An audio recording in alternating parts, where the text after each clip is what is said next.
Hello and welcome. My name is Blystad and I'm the game director for Hitman Absolution. Hi everyone, I'm Elverdam and I'm the gameplay director on Hitman Absolution.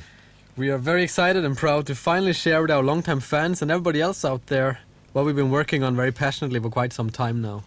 Indeed, I mean, Agent 47 literally was the start for IO Interactive, and it's by far our largest undertaking to date, building Hitman Absolution.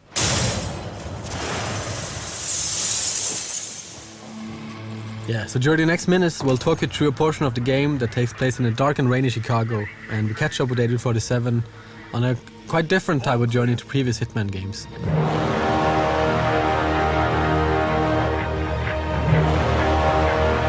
There's a citywide manhunt for him and he's been tracked down to this derelict library. We're showing part of a level which is called Run for Your Life, and it sees Hitman pitted against the Chicago PD. They're hunting him for a reason we cannot get into, but he will have to deal with that situation. Glacier 2 allowed us to build a render also from scratch to fit with the art direction of Absolution, which is a more kind of a dense style. What we see in this playthrough is kind of a noir part of the game, which is following the story. The story and the art direction is quite closely linked, so that as 47 kind of goes through his journey throughout the game, the style of the game and the whole look will change with him. This is a derelict library, right? It's early in the game, and Hitman is seeing some hard times.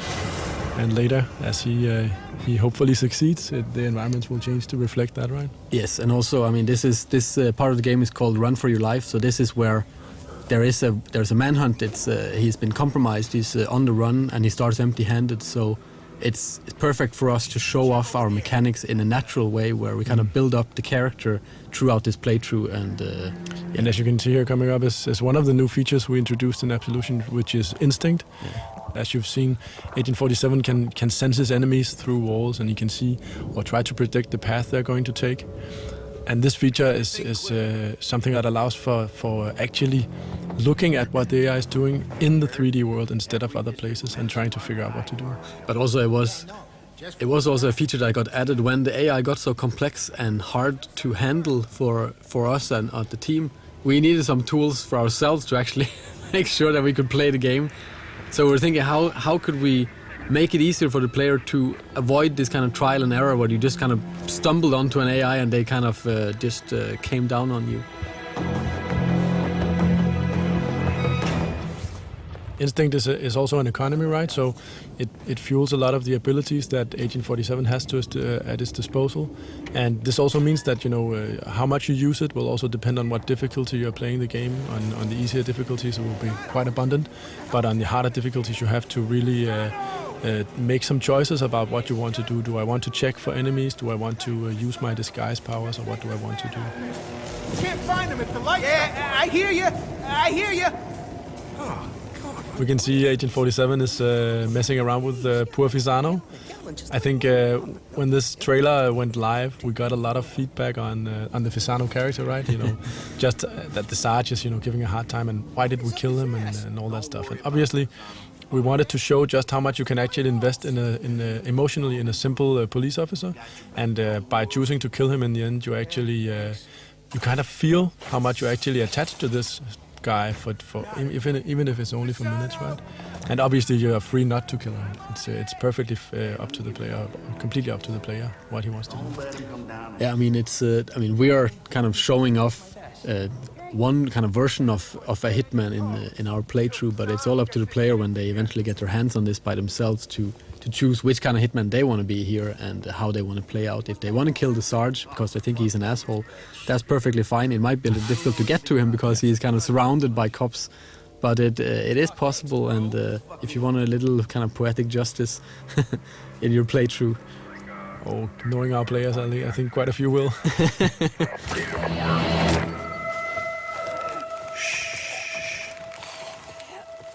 I mean, that's also part of the replayability, that you can always go back to an area and there's tons of different stuff to explore. You read? No, I can't say I do. Good. Waste your time. I also think it's interesting, right, that you have on one hand you have this kind of calm and collected Hitman or Agent 47 that will choose his battles and foreseeably avoid as much as possible, being quite emotionless. But on the other hand, you have the player who really wants to invest himself in the world, right? Killing the Sarge is not super professional, but it feels damn good. So what do we want to choose?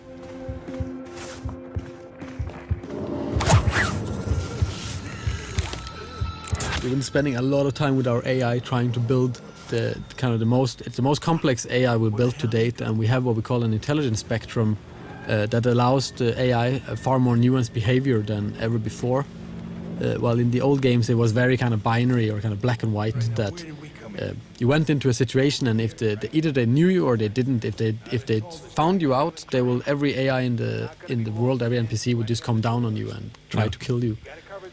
Yeah, I mean, in this playthrough, if the police haven't seen you killing anyone and they actually discover you, their first notion is not to start shooting, it's actually to try to arrest you. And based on the arrest situation, you can actually come out of it in quite a few different ways, where only a few of them actually lead to combat. You can still evade them and all that stuff. So it's much more grayscale, and it's a part of building this living and breathing world we really wanted, right? Where the environment is fairly rich and the character interaction is rich. So you kind of, you get a feeling that this could be a real place. That's one deep hole. Hey, you think you'd survive that drop? Improvised weapons, as you will see with this, here we have a bust. Just say it. We call improvised weapons like a number of props here that 47 can use. The improvised weapons have obviously some gameplay relevance in the sense that they do some quick and clean kills, but it's also a choice of style, basically, as also we see later in the hippie apartment. It often has this dark humor twist to it, which items you choose and how do you want to apply them to the AI, if we can talk about it like that.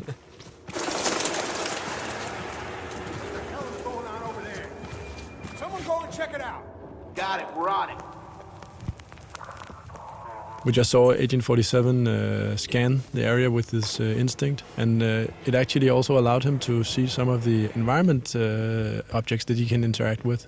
So it's also, besides from showing you what the AI is doing, it can also help give you some hints as to, is there a ledge I can climb, or is there an object I can interact with? Ah, Sergeant Meyer. See, you still can't sniff a fart out of your own ass. So the Sorganash boys are coming in for the briefing. Yeah, we needed a lot of cops in this library, and it was we needed to kind of pour more and more in as the player goes through, so the stakes gets higher towards the exit here with the red light in the far distance. That's also part of how the AI will handle combat. If you choose that path, it can actually spawn in better equipped enemies to confront you. Oh, yeah. So you should be careful about what path you take. Yeah, I mean, if you start a big fight in here, you will risk that SWATs are kind of spawned into this area as well, which will make it quite a lot difficult. Come on, fucker, work. So here we finally got our hands on a gun, and we really wanted to show off a little bit of combat. But this is just one way of kind of ending this part of the level. Sure you pussies ain't... What's not maybe super apparent here is that this is just one path, right? You can actually you can take other paths, and you can also, but just from this point, actually both do stealth and action, right? But as we also mentioned, we really wanted to emphasize the Fisano story, and in this case, that means an unhappy ending for him. Yeah. But it's also good for drama. Not so good for him though. No. And as you can see, hopefully that the whole action part of Absolution, shooting weapons and all that stuff is something we gave an upgrade, a literal upgrade from the previous games, right? We have a cover system, aiming and shooting feels snappy and responsive. So that part is not, it doesn't feel like the game abandons you, it more feels like it's a natural part of the game. And again, you're free to duck in and out of combat as you choose. Yeah, I mean, if you retreat from combat, then they will eventually stand down and maybe not into talking about their daily lives anymore, but at least into something more forgiving.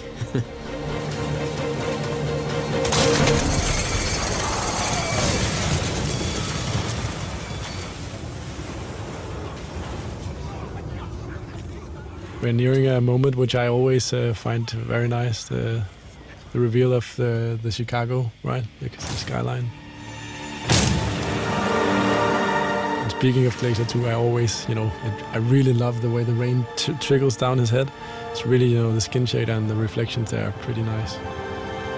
Yeah, they have been spending a lot of time on that. Since we don't have hair on our main character, it's, it's all about what kind of environmental effects we can make on him and his suit. So running from police, this is part of obviously the run for your life level. Agent 47 is hunted by police, and this is something we really wanted to show. Allow ourselves sometimes to just set the stage a little bit. And this is obviously a more tight linear sequence. But again, we're talking about NPCs and kind of characters of the game, and we really wanted a helicopter that was kind of like a personal helicopter, like it was humanized and not just like a hunk of metal with a huge gun.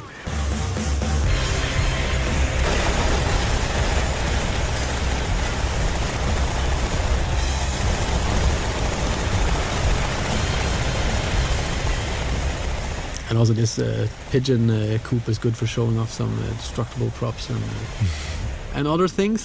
Destructible pigeons? Yes. That was something that came from the team. Oh yeah. I really didn't see that coming, but in the end it was a discussion of how many pigeons would be killed, if it was 4 or 2 or 6.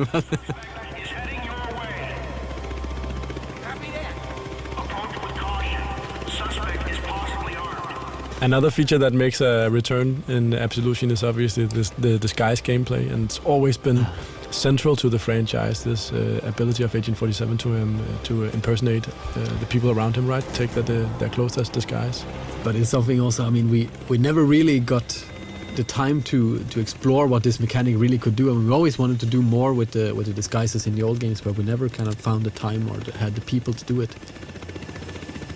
I really wanted this feeling of hiding in plain sight. That's been the theme throughout the talk of what do you do in a disguise.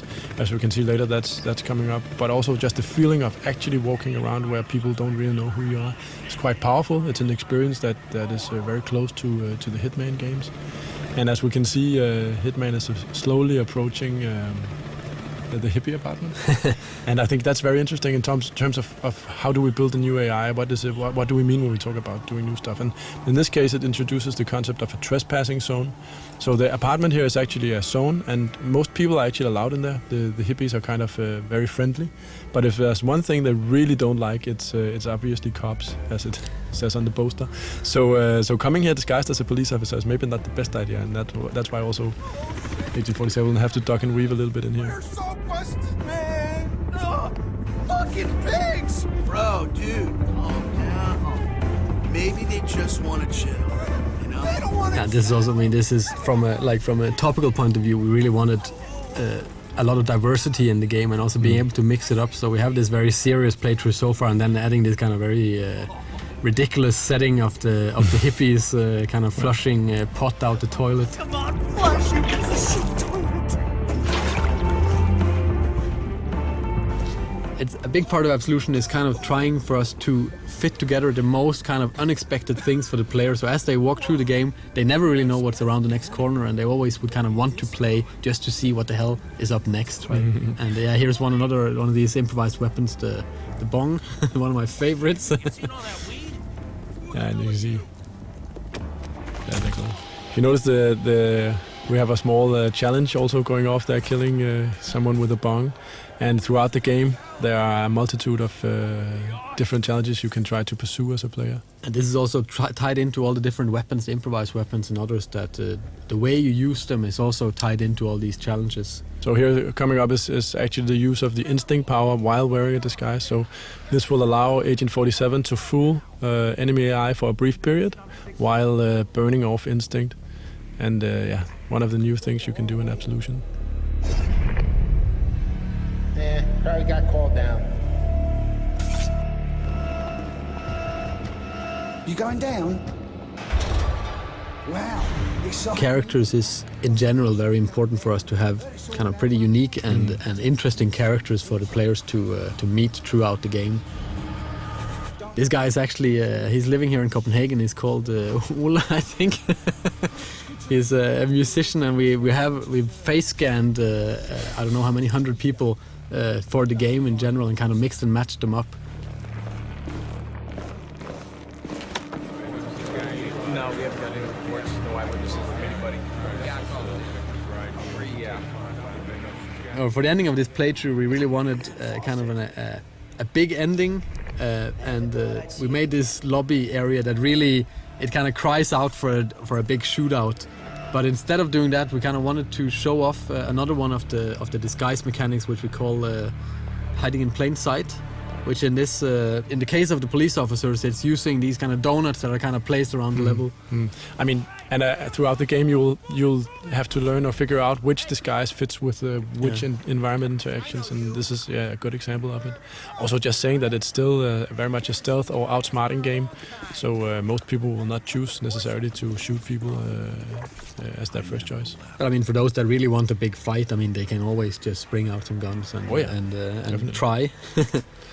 We're coming to the end, which also features another very, very big thing for us, which has always been a part of the Hitman games as well, which is the crowd system.